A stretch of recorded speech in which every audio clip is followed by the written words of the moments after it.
नमस्ते दोस्तों, जैसे इकोनॉमिक्स में हम लोग देख रहे थे मुद्रास्फीति क्या है, तो वो भी देख लिया गया था। मुद्रास्फीति के प्रकार, तो मुद्रास्फीति के प्रकार में हम लोग देखे थे मांग जनित मुद्रास्फीति, लागत जनित मुद्रास्फीति और संरचनात्मक मुद्रास्फीति।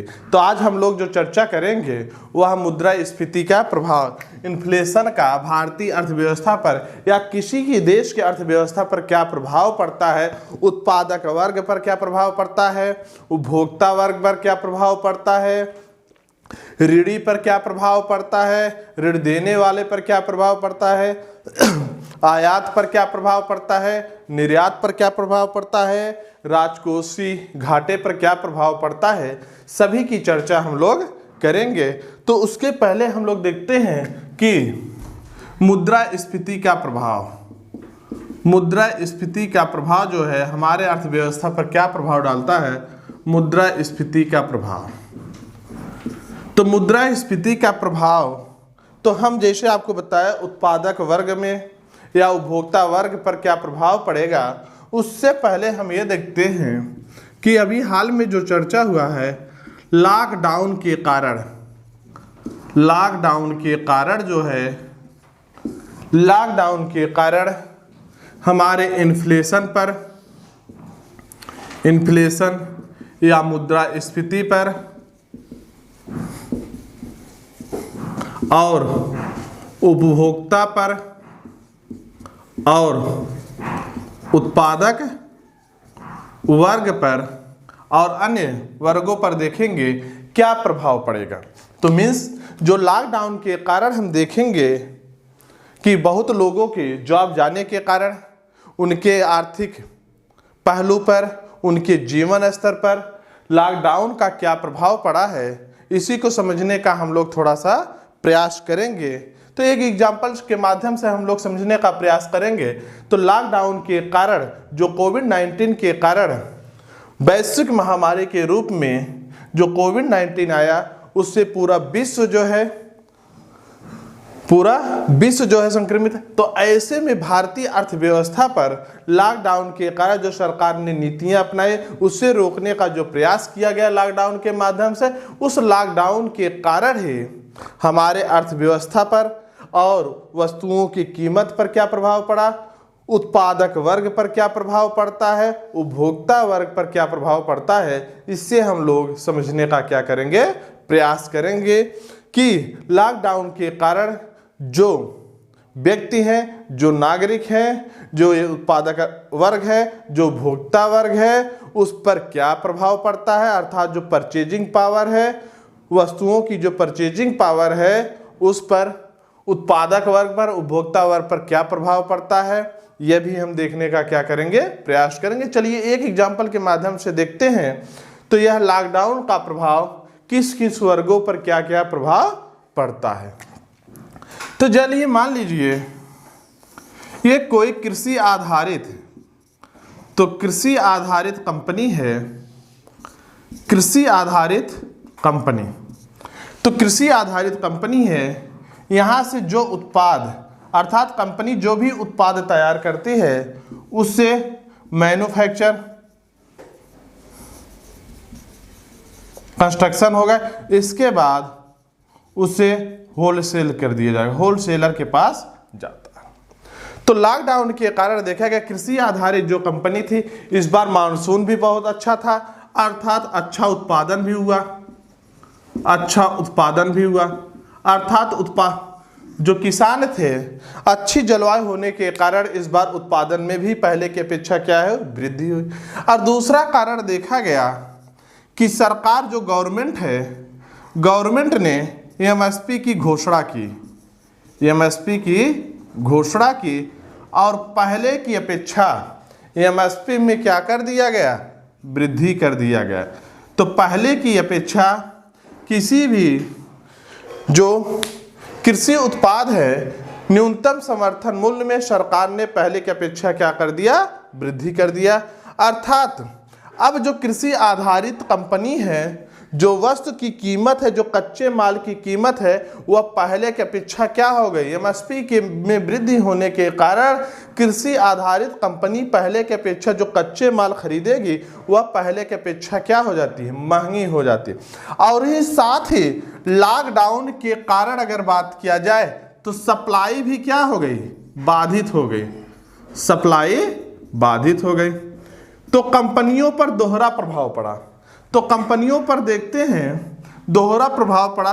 तो पहले तो सप्लाई बाधित हो गई और सप्लाई बाधित होने के कारण कच्चे माल की प्राप्ति नहीं हो पाई, जिसके कारण भी कच्चे माल की कीमत बढ़ गई। और दूसरा कारण क्या बनाया, दूसरा कारण गवर्नमेंट जो एमएसपी की दर में वृद्धि कर दी, इसका भी दोहरा प्रभाव कंपनी भी पड़ा। तो एमएसपी तो न्यूनतम समर्थन मूल्य में वृद्धि होने के कारण अब जो उत्पाद बनेगा, उत्पाद की कीमत पहले की अपेक्षा क्या हो जाएगा, बढ़ जाएगा। तो जब वह उत्पाद होलसेलर के पास आता है, ऐसे समझिएगा कि पहले उत्पाद जो है होलसेलर को कितना मिल जाता था, 100 रुपये में। अभी पहले पूरा एक मानचित्र बना लिया जाए, इसके बाद हम लोग देखने का प्रयास करते हैं। तो चलिए कि पहले की अपेक्षा जब सप्लाई बाधित होने के कारण और एमएसपी में वृद्धि होने के कारण जब कंपनी किसी भी कृषि आधारित कच्चे माल को खरीदेगी, पहले की अपेक्षा क्या हो गई, महंगी। और जो यह कंपनी उत्पाद तैयार कर रही है पहले की अपेक्षा क्या हो जाएगी, महंगी हो जाएगी। मीन्स जो गुड्स है, गुड्स प्लस सर्विस पहले की अपेक्षा क्या हो गई, महंगी हो गई। तो कीमत में क्या हो गई, वृद्धि हो गई। अब जब यह होलसेलर से रिटेलर के पास आएगा, रिटेलर के पास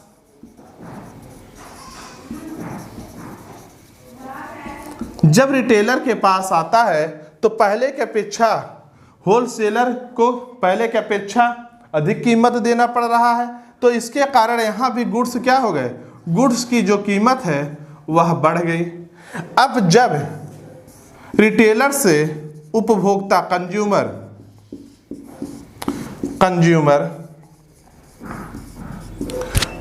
जब गुड्स को खरीदेगा, पहले की अपेक्षा गुड्स क्या हो गई है, पहले की अपेक्षा गुड्स की कीमत जो है वह पहले की अपेक्षा महंगी हो गई है, पहले की अपेक्षा महंगी हो गई।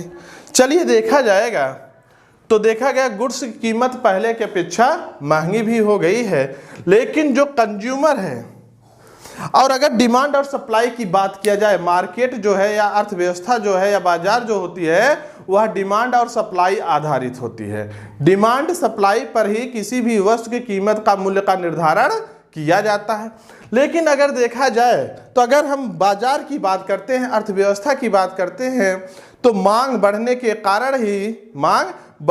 कारण ही जो है वस्तु की कीमत में वृद्धि होती है, या सप्लाई गिर जाने के कारण भी वस्तु की कीमत में वृद्धि हो रही। तो लेकिन हम अब देखेंगे लॉकडाउन का क्या प्रभाव पड़ता है कि जो हमारे बाजार का नियम है डिमांड और सप्लाई, क्या उस पर लागू होता है या नहीं लागू होता है। तो हम समझने का प्रयास करेंगे। देखा गया लॉकडाउन के कारण ही जो कंज्यूमर है, उपभोक्ता है, वह क्या हो गए, उनके बचत में सबसे पहले तो कमी आई, बचत में कमी आई। और जो उद्योगों में काम कर रहे थे, कंपनियों में काम कर रहे थे, तो लॉकडाउन के कारण कंपनी क्या हो गई, बंद हो गई। मतलब जो पहले रोजगार थे अब वह क्या हो गए, बेरोजगार हो गए।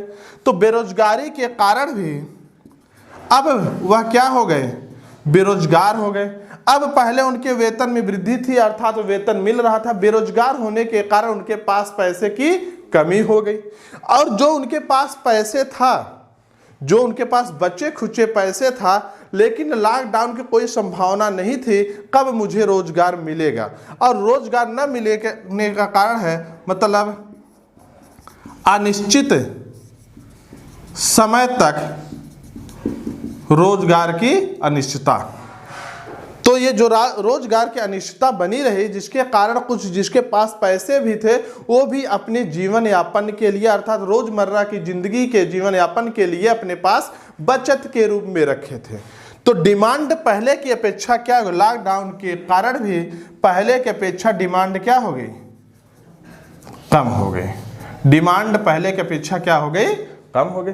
फिर भी देखा गया मार्केट में लॉकडाउन के कारण भी देखा गया कि जब कंज्यूमर जो है, जो उपभोक्ता है, उसके पास पैसा ना होने के कारण जो है डिमांड में कमी आई। लेकिन जो लॉकडाउन का प्रभाव देखने को मिला, डिमांड में कमी आने के कारण भी वस्तुओं की कीमत में कमी नहीं आई। तो इस बार देखा गया जो वस्तुओं की कीमत में कमी न आना, ये किसका कारण है, लॉकडाउन के कारण, क्योंकि सप्लाई चेन बाधित होने के कारण वस्तुओं की कीमत में कमी नहीं आई। तो सप्लाई चेन जब बाधित हो गई, जो भी वस्तुएं उनके पास था, जो भी कच्चे माल था, उसी के आधार पर उन्होंने उत्पादन किया और उत्पादन जो है पहले की अपेक्षा महंगी होने के कारण वस्तुओं की कीमत में कमी नहीं आई, बल्कि क्या हो गया, क्या प्रभाव पड़ा लॉकडाउन के कारण, पहले की अपेक्षा वस्तुओं की कीमत में वृद्धि हो गई। तो देखा गया डिमांड घटने के कारण वस्तुओं की कीमत में वृद्धि, तो ये किसका प्रभाव है, लॉकडाउन का प्रभाव है। क्योंकि दो पहलू हैं इसके, पहला तो सप्लाई चेन बाधित होने के कारण, दूसरा जो है गवर्नमेंट जो सरकार ने न्यूनतम समर्थन मूल्य में वृद्धि कर दिया। ये दोनों दोहरा प्रभाव कंपनी पर पड़ा और कंपनी से उत्पादित जो भी वस्तुएं थी पहले की अपेक्षा क्या हो गई, महंगी हो गई। तो लॉकडाउन के प्रभाव के कारण हमने देखा गया डिमांड में कमी आने के बावजूद भी वस्तुओं की कीमत में वृद्धि हुई। तो देखा गया उत्पादक वर्ग भी, क्योंकि सप्लाई चेन होने के कारण, सप्लाई ना होने के कारण, अब देखेंगे किस पर क्या क्या प्रभाव पड़ा। उपभोक्ता वर्ग पर देखा गया महंगाई की मार पड़ी और उत्पादक वर्ग पर देखा गया सप्लाई चेन बाधित होने के कारण जो उत्पादन अधिक हुआ था उनको उचित मूल्य नहीं मिल पाया, अर्थात इनकी भी लॉकडाउन का इनके ऊपर भी प्रभाव पड़ा। उपभोक्ता पर भी प्रभाव पड़ा, इन्फ्लेशन पर भी क्या प्रभाव पड़ा। पहले इन्फ्लेशन जो वस्तु की कीमत में वृद्धि थी वह पहले की अपेक्षा क्या हो गई, अधिक, अर्थात महंगाई में क्या हो गई, लॉकडाउन के कारण वृद्धि हो गई। तो तीनों पर क्या प्रभाव पड़ा। तो पूरे अर्थव्यवस्था की अगर हम कंक्लूजन निकाले तो चाहे वह उत्पादक वर्ग हो, चाहे उपभोक्ता वर्ग हो, चाहे इन्फ्लेशन पर, तीनों पर नकारात्मक प्रभाव पड़ा। तो आगे चलिए और देखते हैं। अब हम लोग देखेंगे मुद्रास्फीति का उत्पादक वर्ग पर क्या प्रभाव पड़ता है और उपभोक्ता वर्ग पर क्या प्रभाव पड़ेगा। फिर हम लोग देखेंगे ऋण देने वाले के ऊपर क्या प्रभाव पड़ता है, ऋण लेने वाले के ऊपर क्या प्रभाव पड़ता है।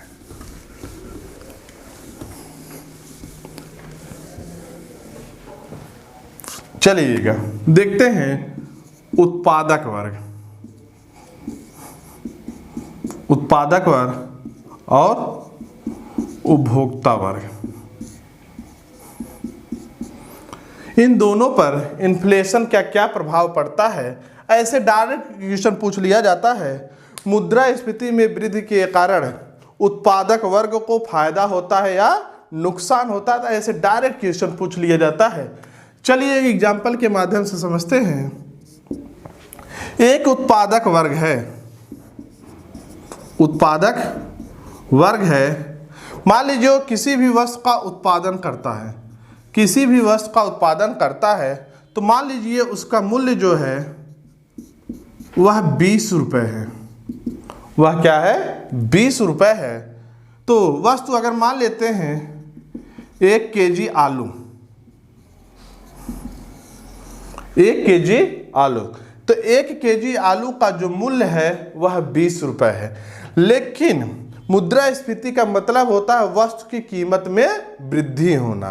तो मान लीजिए इन्फ्लेशन के कारण अब यही आलू, 1 केजी आलू जो है अब कितने रुपए में बिकने लगी, इसकी वैल्यू बढ़कर कितना हो गया, 25 रुपये है।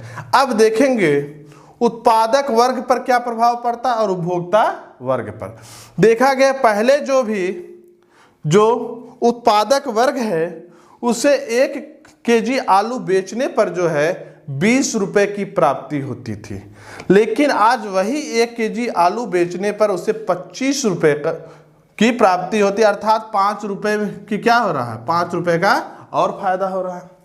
तो लेकिन उपभोक्ता को मीन्स अगर उत्पादक वर्ग को देखा जाए तो क्या हो रहा है, फायदा हो रहा है, या इसी को बोलेंगे लाभ हो रहा है। उत्पादक वर्ग को लाभ हो रहा है, लेकिन जो उपभोक्ता है उससे पहले 1 केजी आलू खरीदने के लिए या परचेज करने के लिए 20 रुपए चुकाना पड़ता था, लेकिन आज वही 1 केजी आलू खरीदने के लिए हम उसको कितना चुकाना पड़ रहा है, 25 रुपए। अर्थात इसके लिए 5 रुपए क्या हो रहा है, घाटा हो रहा है, अर्थात उत्पादक उपभोक्ता वर्ग को क्या हो रहा है, हानि हो रही। तो उत्पादक वर्ग को क्या हो गया, लाभ हो गया, और उपभोक्ता वर्ग को क्या हो गया, हानि। तो कभी भी जब मुद्रास्फीति बाजार में या अर्थव्यवस्था में जब मुद्रास्फीति का प्रभाव होता है तो हरदम उत्पादक वर्ग क्या होगा, लाभ में होगा, और उपभोक्ता वर्ग क्या होगा, हानि में होगा। अब हम नेक्स्ट बात करेंगे ऋण देने वाले को और ऋण लेने वाले को। ऋण देने वाले को और ऋण लेने वाले को। ऋण लेने वाले को चलिएगा कि ऋण देने वाले को लाभ होता है या ऋण लेने वाले को लाभ होता है, किसको क्या फायदा होता है देखते हैं एक एग्जाम्पल के माध्यम से। मान लीजिए ए व्यक्ति है और ये बी व्यक्ति है। ये ने मान लीजिए ये ने बी को 100 रुपया उधार देता है, ए ने बी को 100 रुपये उधार देता है। तो ऐसे समझेंगे उस समय मान लीजिए 100 रुपये की जो वैल्यू थी उसमें 5 केजी मान लीजिए गेहूं, तो 5 केजी गेहूं खरीद सकता था, तो 5 केजी गेहूं खरीद सकता था। यह सामान्य परिस्थिति है जब ए ने बी को क्या दिया, ऋण दिया, तो उस समय ए की 100 रुपए की जो वैल्यू थी वह 5 किलो गेहूं की बराबर थी। लेकिन इन्फ्लेशन के प्रभाव के कारण, अर्थात मुद्रास्फीति के कारण वस्तु की कीमत में वृद्धि हो गई। मान लीजिए 5 केजी अब गेहूं की जो वैल्यू है वह मान लीजिए 125 रुपए हो गई। अब बी ने क्या किया, बी ने ए को क्या किया, वापस कर दिया, तो 100 रुपए वापस कर दिया। तो क्योंकि 100 रुपए लिया था, अब बी ने इसी को ए को वापस कर दिया। कब किया, इन्फ्लेशन के समय में। इन्फ्लेशन के समय में जब बी ने ए को वापस किया उस समय देखो इसकी वैल्यू जो थी, जब इसने ए ने बी को दिया था उस समय इसकी वैल्यू जो थी 100 रुपए की जो वैल्यू थी 5 किलो गेहूं खरीद सकता था, अर्थात उसकी जो वैल्यू थी 5 केजी गेहूं के बराबर थी। लेकिन जब बी ने ए को वापस किया, मान लीजिए अब वैल्यू कितनी हो गई, 5 किलो से कम गेहूं की, अर्थात इसको फायदा हुआ कि नहीं, क्योंकि आज 100 रुपए की वैल्यू है जो है, आज 100 रुपए में 5 किलो गेहूं नहीं खरीद सकता, अर्थात जो है 100 रुपए की वैल्यू जो है पहले की अपेक्षा क्या हो गई है, कम हो गई है। अब फायदा किसको हुआ, बी को हुआ कि ए को हुआ, बी को हुआ। तो ऋण लेने वाले को क्या होता है, हरदम मुद्रास्फीति के समय लाभ होता है, और ऋण देने वाले को हरदम क्या होता है, हानि होता है। तो चलिए देखते हैं, उत्पादक वर्ग को लाभ हो रहा है, उपभोक्ता वर्ग को हानि हो रही, ऋण देने वाले को हानि हो रही, ऋण लेने वाले को लाभ हो रहा है। अब हम बात करते हैं आयात और निर्यात पर क्या प्रभाव पड़ता है, एक्सपोर्ट और इंपोर्ट पर क्या प्रभाव पड़ता है। आयात, इंपोर्ट और निर्यात पर क्या प्रभाव, एक्सपोर्ट। चलिएगा फिर समझने का प्रयास करते हैं। मान लीजिए कोई कंपनी है, कंपनी किसी वस्तु को, किसी उत्पाद को, और कंपनी मान लीजिए उत्पाद क्या है, चॉकलेट है, उत्पाद क्या है? चॉकलेट है। तो कंपनी ने जब चॉकलेट को तैयार किया उस समय इसकी कीमत जो थी 120 रुपए थी। मान लीजिए एक चॉकलेट की जो कीमत है, एक चॉकलेट की कीमत क्या थी? 120 रुपए थी। लेकिन हमने कहा कि इन्फ्लेशन का प्रभाव, तो मुद्रास्फीति का प्रभाव होने के कारण अब यही एक चॉकलेट की जो कीमत है, एक चॉकलेट की कीमत, तो एक चॉकलेट की जो कीमत है वह 150 रुपए हो गया। वह क्या हो गया? 150 रुपए हो गया। पहले की अपेक्षा अब उपभोक्ता को जो एक चॉकलेट खरीदेगा, अर्थात परचेजिंग पावर पहले की अपेक्षा क्या हो गया? कम हो जाएगा। अर्थात पहले जो 120 रुपए चुकाना पड़ रहा था, अर्थात अब उसे एक चॉकलेट खरीदने के लिए 150 रुपए चुकाना पड़ेगा। अब बात करते हैं निर्यात को। अर्थात मान लीजिए यही चॉकलेट हम यूएसए में क्या कर रहे हैं? बेच रहे हैं। यूएसए में इसी चॉकलेट को हम क्या करते हैं? तो पहले हम समझते हैं आयात क्या होता है, निर्यात क्या होता है। जब अगर भारत के परिप्रेक्ष्य में हम लोग देखें, जब भारत विदेशों से कोई भी वस्तु को खरीदता है अपने लिए, जो भी आवश्यक वस्तुएं होती हैं, जब भारत अपने लिए खरीदता है दूसरे देशों से, उससे आयात बोलते हैं। जब भारत दूसरे देशों के अपने वस्तुओं को दूसरे देशों को बेचता है, उससे निर्यात करते। मान लीजिए कोई भारतीय कंपनी है, वह यूएसए में जो है वह चॉकलेट को बेचता है, तो यूएसए के जो नागरिक हैं, वह यूएसए में रहने वाले जो निवासी हैं, पहले उनको एक चॉकलेट खरीदने के लिए 120 रुपए चुकाना पड़ता था। अब उसी चॉकलेट को खरीदने के लिए उनको 150 रुपए देना पड़ेगा। अर्थात उनकी परचेजिंग पावर पहले की अपेक्षा महंगी हो जाएगी। नहीं तो जब परचेजिंग पावर महंगी हो जाएगी तो अर्थात डिमांड धीरे धीरे क्या होने लगेगा? कम होने लगेगा। तो निर्यात में क्या आ जाएगी? कमी आ जाएगी। अर्थात जब भी मुद्रास्फीति का प्रभाव होता है तो किसी भी देश में, जिस देश में मुद्रास्फीति का प्रभाव होगा, इन्फ्लेशन का प्रभाव होगा, चाहे वह भारत हो, चाहे वह यूएसए हो, चाहे वह चाइना हो, तो ऐसे में उस देश की जो निर्यात है, निर्यात में क्या हो जाएगी? कमी हो जाएगी। निर्यात में कमी हो जाएगी तो आयात में क्या हो जाएगी? वृद्धि हो जाएगी। आयात में वृद्धि हो जाएगी। तो देखा गया मुद्रास्फीति का जो प्रभाव है वह हमने देखा उत्पादक स्तर पर क्या प्रभाव पड़ रहा, उत्पादक स्तर पर, उपभोक्ता स्तर पर, ऋण देने वाले पर, ऋण लेने वाले पर, और आयात पर, निर्यात पर। अब हम लोग देखेंगे गरीब वर्ग पर क्या प्रभाव पड़ता है। अर्थात गरीबी में वृद्धि होगी या कमी होगी?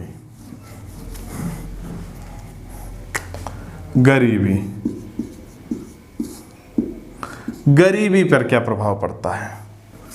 तो गरीबी में वृद्धि होगी या कमी होगी अगर बात किया जाए, जब किसी भी देश में इन्फ्लेशन में वृद्धि और अर्थात किसी वस्तु की कीमत में वृद्धि होती है, तो कहने का मतलब है डिमांड में क्या होती है?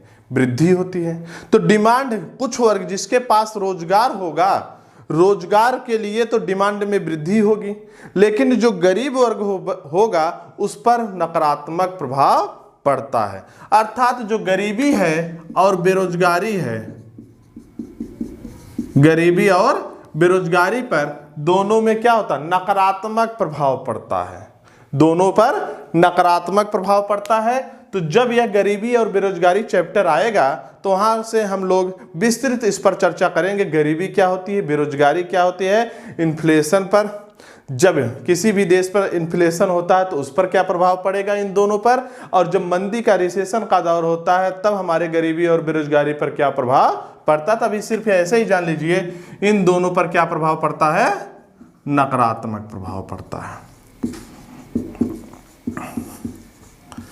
चलिए, तो आज तक जो हमने क्लास में देखा कि वह मुद्रास्फीति क्या है या उसकी परिभाषा क्या है, ये भी हमने देखा। मुद्रास्फीति के प्रकार भी हमने देखा। मुद्रास्फीति का प्रभाव क्या पड़ता है हमारे अर्थव्यवस्था पर, उसको भी हमने देखा। अब हम लोग जो कल चर्चा करेंगे, मुद्रास्फीति की मापन की जो विधियां हैं, अर्थात इन्फ्लेशन को कैसे मापा जाता है, उस पर हम चर्चा करेंगे। तो हम लोग जो चर्चा करेंगे, तो अभी जो सबसे प्रचलित दौर है या प्रचलित जो मापन है वो 2 प्रकार के हैं, लेकिन हम आपको 3 प्रकार के बताएंगे। एक थोक मूल्य सूचकांक के आधार पर मुद्रास्फीति को मापा जाता है, दूसरा है उपभोक्ता मूल्य सूचकांक पर मापा जाता है, तीसरा आता है पीपीआई के आधार पर मापा जाता है। तो ये तीनों में क्या डिफरेंस है, डब्ल्यूपीआई को आज जो है आज के समय में कौन सी मापन सबसे अच्छी है, डब्ल्यूपीआई है, पीपीआई है, सीपीआई है, और सीपीआई में भी संशोधन किया गया है। उर्जित पटेल की समिति ने 2016 में उसमें भी संशोधन किया है। क्या संशोधन किया है ये हम लोग अब कल चर्चा करेंगे। धन्यवाद।